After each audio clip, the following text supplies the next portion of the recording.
Norway stretches for more than 1,000 miles along the Scandinavian peninsula, from its cosmopolitan capital on the Oslofjord to the Arctic archipelagos of Lofoten and Svalbard. It is, honestly, a land of extremes, where winter nights are endless, where summer sun refuses to set, and where landscapes tell stories written by ice and sea. Home to just over 5.4 million people, Norway ranks among the world's wealthiest and most livable countries. Its history is tied to the sea, from Viking longships that crossed the Atlantic 1,000 years ago to modern oil rigs and Arctic explorers. This episode covers 7 carefully planned days across Norway, beginning in Oslo, journeying through the fjords of Fram and Bergen, and finishing under the northern lights in Tromsø and the Lofoten Islands. Along the way, we'll explore Viking heritage, breathtaking railways, fjord cruises, and Arctic traditions, with clear travel advice, budget guidance, and insider tips throughout. Before we begin, can I please ask you if you enjoyed the video, would you please support our channel by liking our video and subscribing to Traveler's Treasure Globe? That said, let's begin. Begin your week in Oslo, the capital of Norway and home to nearly 700,000 people. Situated at the head of the Oslofjord, the city balances history and innovation. Medieval fortresses, modern architecture, and green parks all within walking distance. Start your day at the Viking Ship Museum, which houses 3 of the best-preserved Viking ships ever found. These were not war vessels, but ceremonial burial ships, dating from the 9th century, discovered in burial mounds along the Oslofjord. Each ship once carried chieftains to their final resting place, along with sacrificed horses, weapons, and tools. Entry costs around £12. From there, continue to the Fram Museum, dedicated to polar exploration. Inside is the Fram, the ship that carried Roald Amundsen on his expedition to the South Pole in 1911. Visitors can board the ship and step inside its cramped cabins, a humbling experience that shows just how bold Norway's explorers were. Entry is about £11. In the afternoon, stroll along Karl Johans Gate, Oslo's Grand Boulevard. It stretches from the central station to the Royal Palace, built in the 19th century and still used by the Norwegian monarchy. Every day, the changing of the guard attracts onlookers. Nearby lies the Akershus Fortress, a medieval castle dating back to the 13th century. Originally built to defend Oslo, it later became a royal residence and now houses the Norwegian Armed Forces Museum. Entry to the grounds is free, and its stone walls offer some of the best views of Oslofjord. Norwegian cuisine is simple, hearty, and often centered around seafood. For lunch, try smørbrød, open-faced rye bread topped with shrimp, smoked salmon, or herring. Expect to pay £15 to £20 in central cafes. For dinner, Oslo's modern restaurants offer dishes like funicular, Norway's national dish of mutton and cabbage stew. Oslo was originally called Christiania, renamed after King Christian IV in the 17th century. It wasn't officially renamed Oslo until 1925. Buy the Oslo Pass, £35 for 24 hours. It includes unlimited public transport, free entry to most museums, and discounts at restaurants. Stay central for easy access to sites.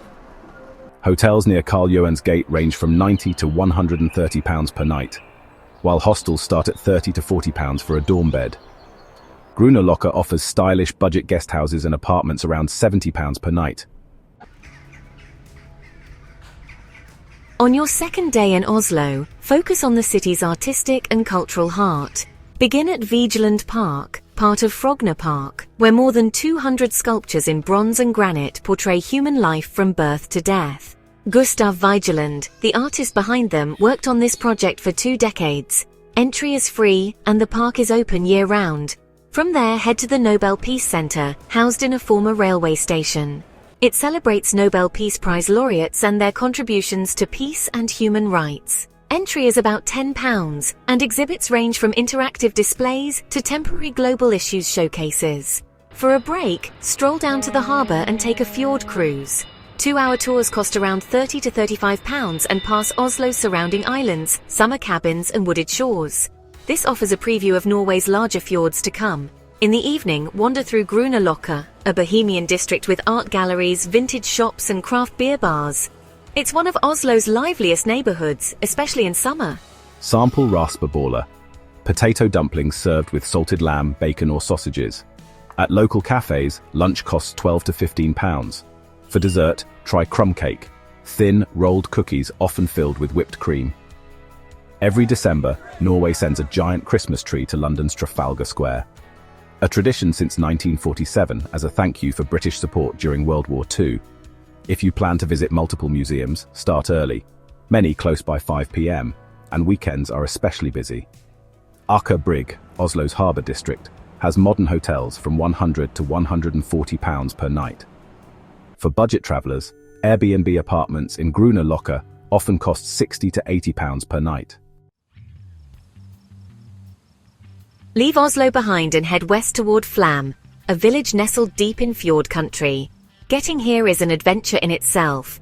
Take the train from Oslo to Myrdal, a high mountain station along the Bergen line. From there, transfer to the famous Fram Railway, considered one of the most beautiful train journeys in the world. In less than an hour, the railway descends 867 meters, winding through 20 tunnels, alongside steep ravines, and past waterfalls like Kjosfossen. At one stop, the train pauses so passengers can step out and photograph the thunderous cascade. Tickets cost around £45 one way. Arrive in Flam, a tiny village at the end of Hardangerfjord. Here, board a fjord cruise through the UNESCO-listed Nærøyfjord, where cliffs rise 1,700 meters and the water narrows to just 250 meters. Cruises cost £50 to £70. For a land-based view, hike or take a bus to the Stegerstein viewpoint, a glass platform 650 meters above the fjord, offering panoramic views of mountains and water. Try local delicacies like geitost, brown goat's cheese from nearby Undredal village. Smoked salmon and lamb dishes are also specialties here. Meals in small cafes average £12 to £18. The Flam Railway took nearly 20 years to build, completed in 1940. Engineers blasted through sheer cliffs with little modern machinery, creating a marvel of railway engineering. Book tickets for both the railway and fjord cruises well in advance, especially in summer when demand is high. Stay overnight in a fjordside guesthouse in Flam or nearby Åland. Rooms range from £70 to £120 per night. Budget travellers can book camping cabins for around £40. From Flam, you'll want to continue westward by ferry or rail to Bergen, which is Norway's second largest city, and honestly, a historic gateway to the fjords. With just over 285,000 residents, Bergen feels small enough to explore on foot, but still large enough to offer a really nice mix of culture and nightlife. You can begin your day at Bryggen Wharf, a UNESCO World Heritage Site. The brightly painted wooden warehouses lining the harbour once housed merchants of the Hanseatic League. That was a medieval trading network linking Norway with ports all across Europe. These days, the narrow wooden alleyways actually hide boutiques, galleries, and traditional craft shops. Next up, you could ride the Fløyen funicular to the top of Mount Fløyen. For around £10 return, you'll glide above the city in just 6 minutes. And at the summit, hiking trails stretch off into the hills. Plus, the view over Bergen's harbour is honestly one of the most photographed in Norway. In the afternoon, why not explore the fish market, which has been operating since the 1200s? It's a lively mix of seafood stalls, cafes, and souvenir stands. You can try king crab, salmon, or cod prepared fresh right before your eyes. So, what should you eat? Definitely sample Bergen fish soup, which is a creamy mix of fish, vegetables, and herbs. For a quick bite, grab a fisker cake, or fish cake, for about £5. Dinner in central Bergen typically costs £20 to £30. Here's a fun fact. Bergen is actually one of the rainiest cities in Europe, with over 240 days of rainfall each year. Locals like to joke that there's no such thing as bad weather, only bad clothing. A little travel tip for you, always carry a lightweight rain jacket or umbrella. Those sunny mornings often turn into rainy afternoons. And finally, for accommodation, it's a good idea to stay near the harbour for easy access to attractions. Hotels cost £80 to £110 per night, while hostels start at £30 to £40 for dorm beds. Use your second day in Bergen to venture deeper into the Fjordlands with a day trip to Hardangerfjord, often called, Norway's Orchard. This fjord, stretching 179 kilometers inland from the Atlantic, is surrounded by fruit orchards, waterfalls, and, honestly, some pretty impressive glaciers. In spring and summer, apple and cherry blossoms fill the air, while autumn brings the treat of fresh cider. One highlight you really shouldn't miss is the Vøringsfossen waterfall, which drops a staggering 182 meters into a rocky gorge. There's a newly built pedestrian bridge, so you can actually walk right above the falls. For those craving adventure, the ultimate challenge is the hike to Trolltunga, the Troll's Tongue. This dramatic rock ledge juts 700 meters above Lake Ringedalsvatnet. The round-trip hike takes anywhere from 8 to 12 hours, and while it definitely requires some stamina, but the view is honestly one of the most iconic in Norway. Guided tours cost about £90, including transport and safety equipment. If you're hungry, try rømmegrøt, which is a traditional sour cream porridge topped with butter, sugar and cinnamon, often served with cured meats. Expect to pay around £12 to £15 in local farm cafes. Here's a fun fact. Norway has more than 1,000 fjords, but only a fraction are accessible to travelers.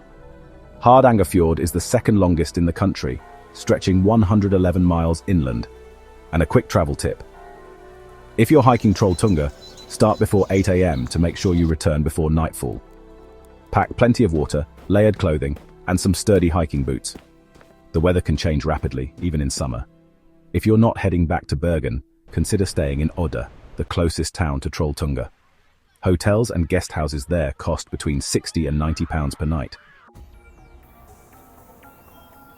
Fly north to Tromsø, a city of 75,000 people located well above the Arctic Circle.